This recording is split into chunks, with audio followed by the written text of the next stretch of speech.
Tony, how much of SADA's culture was intentional and how much of it was organic?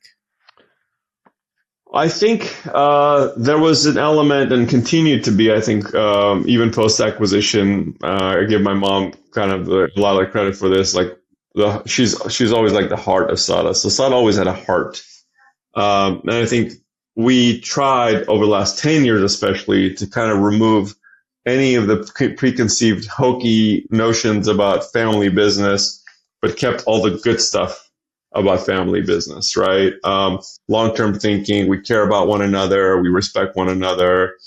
If you're on this team, you are like family, although people kind of these days kind of almost reject that notion, like don't call companies families, you don't fire family, fine. But we didn't really subscribe to that. We're like, we got you. Whatever's happening in your life, we got you. You need help, we got you. Like family. I think that was just part of the family origin of the business and would continue to be a family business for a long time. I think some of the things were definitely influenced by, long-term thinking, Forever Game, Simon Sinek, and other kind of thought leaders on that, or other great leaders that I would see.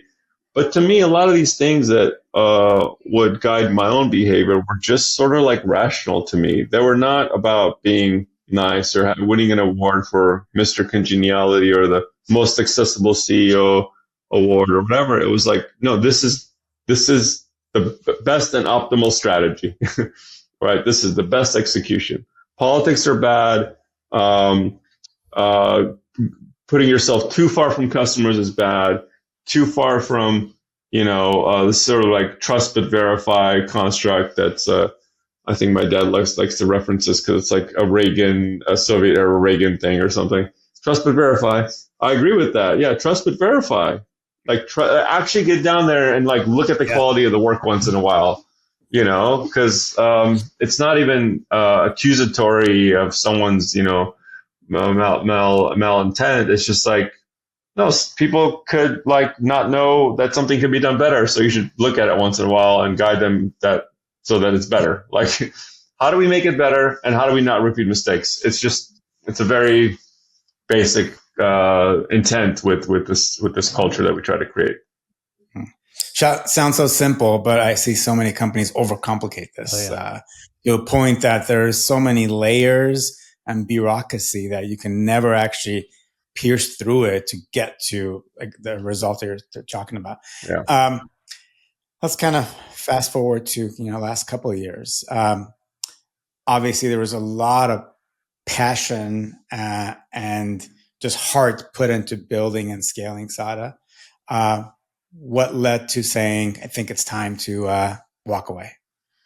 So there was not a thought about walking away until very recently. Like when I decided, I just did it. It was like a very short window, but we did realize about 2 years ago, 2.5 years ago, that we looked at the ecosystem, we looked at the competitive set, we looked at our customer base, we looked at the cloud ecosystem in general, and we saw a couple of things. One is our customers were getting very, very big. So our customers were big.